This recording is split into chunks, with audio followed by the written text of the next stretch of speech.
जय गुरुदेव स्वामी जी के अनमोल 30 भाग 10। खराबी तमकमय होती है। हम आप लोगों को हमेशा समझाते हैं कि नए नए लोग आएंगे, उनसे प्यार से मिलो, धक्का पटकी मत करो, कुछ कह दे तो बर्दाश्त करो। यह मैं जानता हूँ कि आप में उनसे भी ज्यादा क्रोध है, पर तुमको बर्दाश्त करना चाहिए। आप दुर्बल हो, कुदरत सब इंतजाम कर देती है, या तो चेतन है, सदा दे देगी। आपका रास्ता तलवार से भी ज्यादा तेज है। प्रेम प्यार से रहो, विचार से रहो। उधर सत्संग हो रहा था, उधर धक्का पटकी हो गई। तुमको उधर जाने की क्या जरूरत थी? बर्दाश्त करना चाहिए था। आप अपनी चीज काम में लो, दूसरों का क्यों खरीदते हो? उसका असर तुम पर होता है। यह मैंने इसलिए कहा कि क्योंकि इसकी जरूरत थी। कल युग में अन्न में प्राण है, इसलिए हम इसकी रक्षा करो, इसकी इज्जत कर और कदर करनी चाहिए। जो अन्न की बेइज्जती करता है वो दर्दर की ठोकर खाता है। खूब खाओ, पर एक टुकड़ा बर्बाद मत करो। मैं फिर कहता हूँ कि अनाज इकट्ठा कर लेना, तुम्हीं लोगों के काम आएगा। मैं कितना खाता हूँ, इतना तो मैं यहीं पैदा कर लेता हूँ। अन्न ही रले, अन्न ही कूदे। अन्न न मिले तो फौज लड़ना बंद कर देगी। साधु भी तपस्या तभी करेंगे जब रोटी मिलती रहेगी। पहले के युगों में अन्न के बिना भी रहा जा सकता था, पर कलयुग में अन्न मिलना चाहिए। अन्न में ही प्राण है। कितने भगवान थे, उन्होंने किसी को मुक्ति और मौत नहीं दिया। निरंतर उनके साथ रहने वाले पांडव द्रौपदी सहित मरने के बाद नरक चले गए। यह हमारी पुस्तकें कहती हैं। हमने तो कृष्ण को देखा नहीं और आशा रखे हैं कि वो मौत दे देंगे तो क्या मिल जाएगी।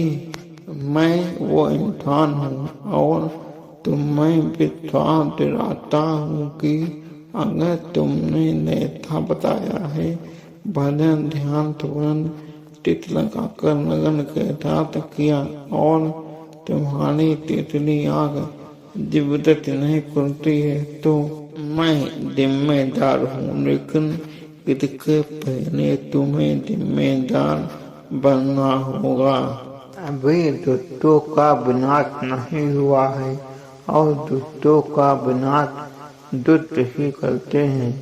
जब ऐसा होगा तब परिवर्तन हो जाएगा। यहाँ आश्रम में सुनने समझने के लिए आए हो तो आप सुनो भी, समझो भी, उस पर विचार करो। सुनोगे, समझोगे, सोचोगे तो कुछ निकल आएगा। सुनोगे नहीं, समझोगे नहीं, विचार नहीं करोगे तो कुछ भी समझ में नहीं आएगा। यह सत्संग है। बड़े बड़े विद्वान हैं, बड़ी बड़ी विद्या पढ़ डाली है, बड़ी बड़ी चीजें बना डाली है, पर उनसे पूछो कि यह बताओ कि पृथ्वी पानी पर या पानी पृथ्वी पर है, कोई नहीं बता सकता।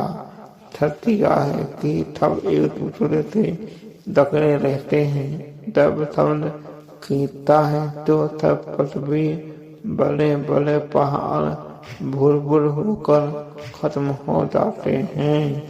महात्मा के तक में हर प्रकार के शब्द मिलेंगे।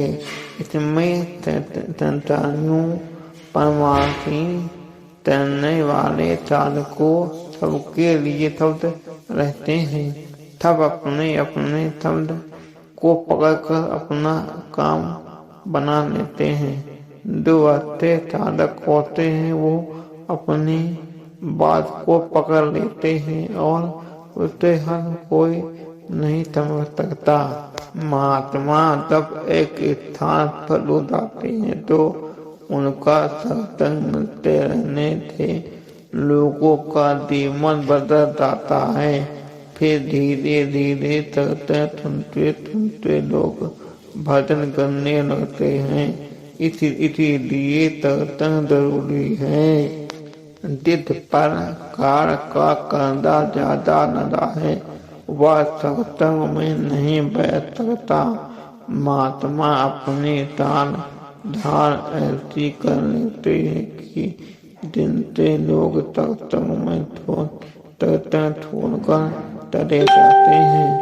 महात्मा को मालूम रहता है कि ये भजन नहीं करेगा और भजन करने वालों को बाधा पहुंचाएगा। काल को अपना कर्जा वसूल करना है, इसलिए वो ऐसे ठुए लगा देते हैं कि ऐसे लोग सत्संग में टिक नहीं पाते हैं। तुमने पहले जो कर्म किया उससे तुम्हारा भाग बना। जो तुम्हारे भाग में है वह तुमको मिलेगा। अब जो करते हो वो आगे के लिए। इसलिए महात्मा समझाते हैं कि अच्छे कर्म करो, आगे का भाग अच्छा हो। क्योंकि कर्म करने का अधिकार है, कर्म फल देने का अधिकार उसने अपने हाथ में रखा है। अच्छे बुरे कर्मों से छूटना चाहते हो तो महात्माओं के पास जाओ, वो जो कहे वो करो। महात्माओं की एक बात को पूरा समझना है। जय गुरुदेव, जय गुरुदेव। नाम किसका? प्रभु का पावन नाम। जय गुरुदेव।